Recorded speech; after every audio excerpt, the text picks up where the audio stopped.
my story, and she said she would take a look at it. Did you see it in manuscript form first? Did I? Yeah, I think I did. My friend Fran read it in manuscript form. Many years ago. That's a friend. And so How many Nancy, years ago, Fran? Do you have any idea?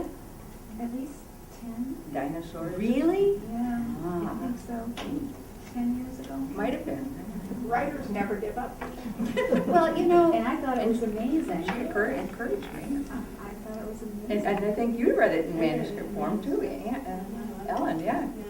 but you know, when you have pages, whether it's in a computer or it's pages sitting in a drawer, there's this itch to get it into print, pages into print, wouldn't you say? So it never really left you alone, perhaps? Yeah, it was kind of, yeah. I was talking with some women about my age, and we're talking about how awkward our teenage years were, and I started telling some stories about my grandmother, and one said, well, you should write a story about it. And I said if I did, I would call it My Grandmother Talks to Herself in the Mirror, and then added, but it's no reflection on me. So I had a title, but no book. But when I sent the story, when I went to open the story on the computer, I had switched from one computer to a laptop, and I transferred all my documents, but found I couldn't open my Maggie story on my laptop, and the old one was gone. And so I had to retype it. I had a hard copy.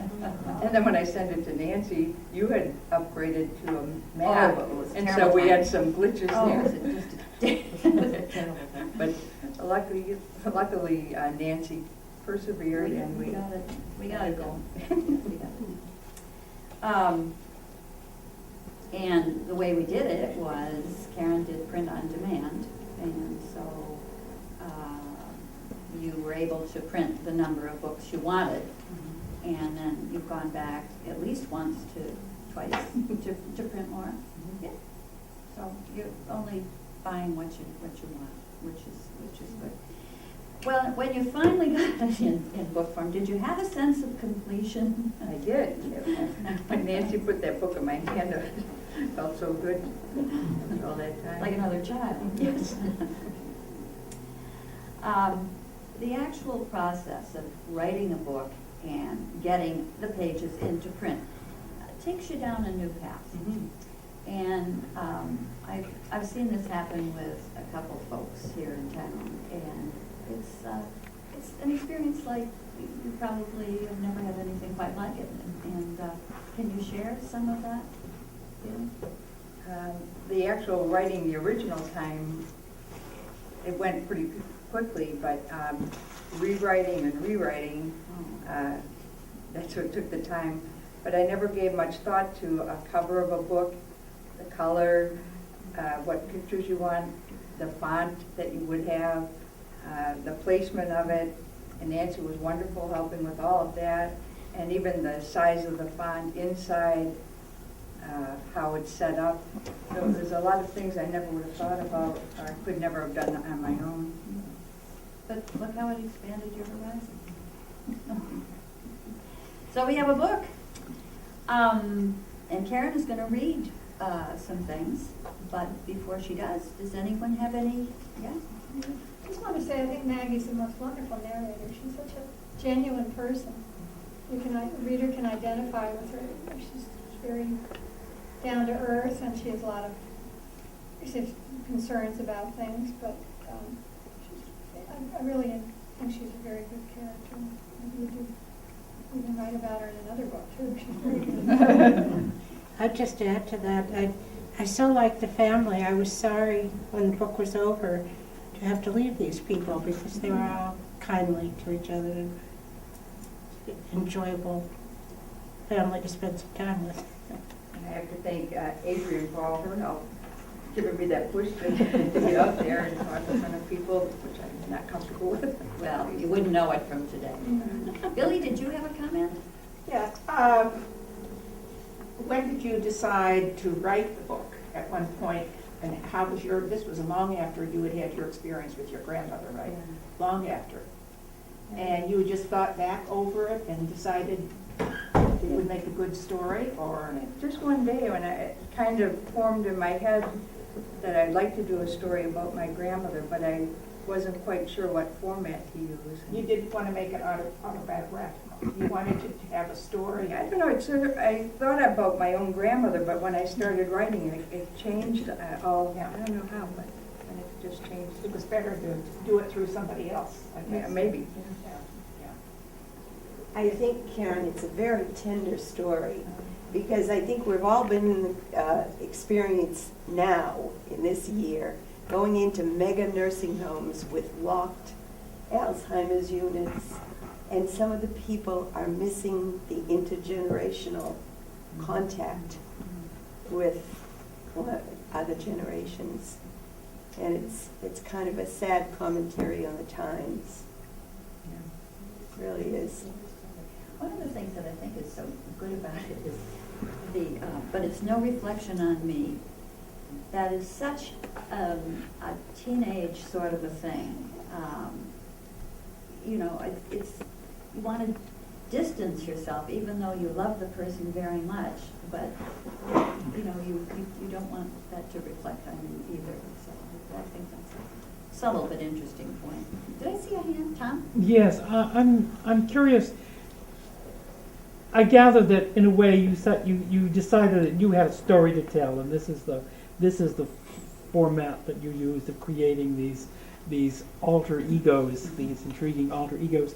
But did you step back and say, this is a list of items that I would like people to know about Alzheimer's and dealing with a beloved family member who has Alzheimer's, and this is really what I want to also say about a teenager and a girl in their teenage years. I mean, did you kind of take an analytical approach to that as well, or did you just tell your tale and let those things fall into place naturally? I think I just wrote it, but I think a lot of the things that Maggie thinks about her grandmother are thoughts I had about my grandmother and growing up, some of the fears and things I had. Was this long after your grandmother died? Yes. Okay. Question, the character Maggie Ryan, where did you come up with her name? Maggie Ryan. My mother's name was Margaret, and I don't know. I don't think I was thinking of it exactly, but It's hard to know. When you're writing, sometimes something just comes into you. You hear voices. I'm sorry to tell you that, Mary. It reflects very poorly on me, but I hear voices. How old was your grandmother when she first got Alzheimer's? 75, and she was 91 when she died. I saw my cousin, who was my age and died at 68, had a husband who was diagnosed when he was 58. And of course, Alzheimer's is kind of not officially being diagnosed, but he had atrophy of the left temporal lobe, which is the memory portion of the brain. So he was diagnosed, and the symptoms were just like Alzheimer's. So I had quite a history of seeing somebody go through it, and it was very difficult. You know. At the time my grandmother had it, of course it wasn't called Alzheimer's, it was senility at that time. Dementia. Alzheimer's sounds better, I think. Were you always able to care for her at home? At the very end, she was in a nursing home for maybe the last 8 years of her life. There are safety issues. Yes. Yes. I'm sure everyone is over. Yes. Judy. You know, I'll just say we've had a sign across from the circulation desk saying you're going to be speaking today. And there have been children who take their parents by the hand and say, "That's Mrs. Vitale." You're a real celebrity. Well, would you like to hear some of Karen's excerpts? I would. June 17th, if you can't hear, just let me know. When I was at my locker this morning, I could hear Joey talking to Matt Johnson about the weirdos who live on his street. I looked up and he was laughing. I wanted to punch his stupid face if he was talking about me or my family. Matt seemed kind of surprised when I slammed my locker shut and marched down the hall. Susie came running up to me and asked what was wrong. I told her, and she said that Joey is I.M. cubed. I asked what she meant, and she said he's impolite, immature, and impossible. The good news is that I aced my final in English, so it's an automatic A. Hooray. Mrs. Walsh smiled at me when she handed it back, and she told me to keep up the good work next year, and maybe someday I would be a writer. I practically flew home to tell Grandma. She hugged me and said, I always knew you were smart, probably because you were named after me. Of course, Grandma's name is Margaret Murphy, and I'm Margaret Ryan, but everyone calls me Maggie. Grandma and I started doing a crazy dance around the kitchen when Zach walked in. I told him the good news, and he congratulated me, but then he added, but if you can't dance better than that, you'll never be asked to the prom. Yeah, like anyone would ask a skinny, freckle-faced nerd with bushy red hair to the prom. June 18th. Today was one of those days when nothing went right. At breakfast, Timmy had used up the last of the milk, so I had to have a bowl of dry cornflakes mixed with dry Cheerio crumbs because that was all that was left in the cereal boxes. I forgot to do my math homework and got a big fat 0. In English class, Joey kept poking me in the back with his pen and acting like he accidentally got ink on my favorite pink shirt.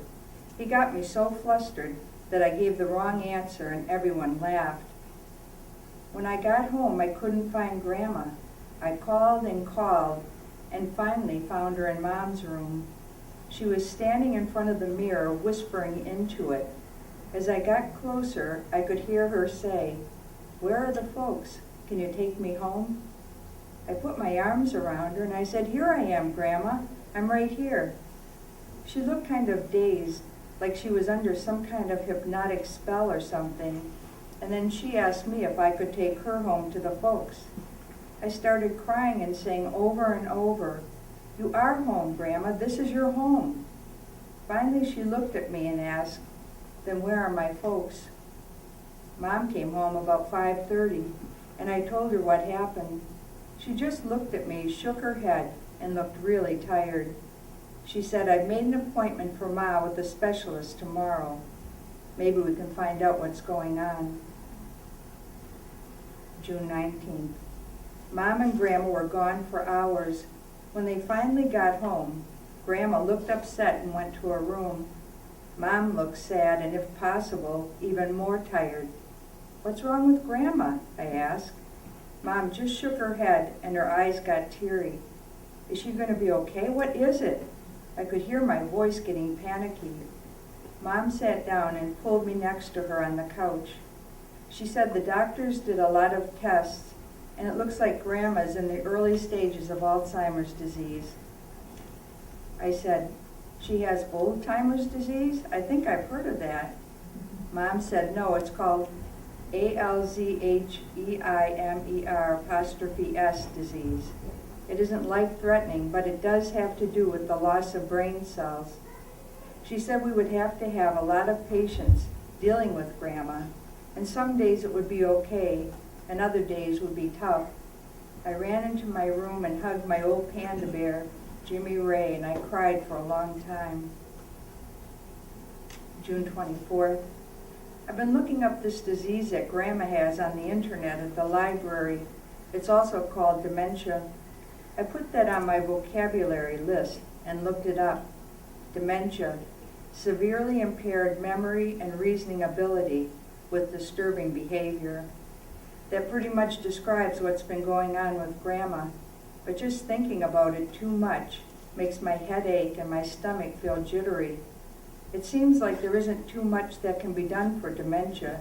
Some pills can help, but not everyone can take them, and certainly not everyone can afford them. At least that's what Mom said. After Dad left, Mom had to go to work full-time just to get the medical coverage for the 5 of us. it was okay then, because Grandma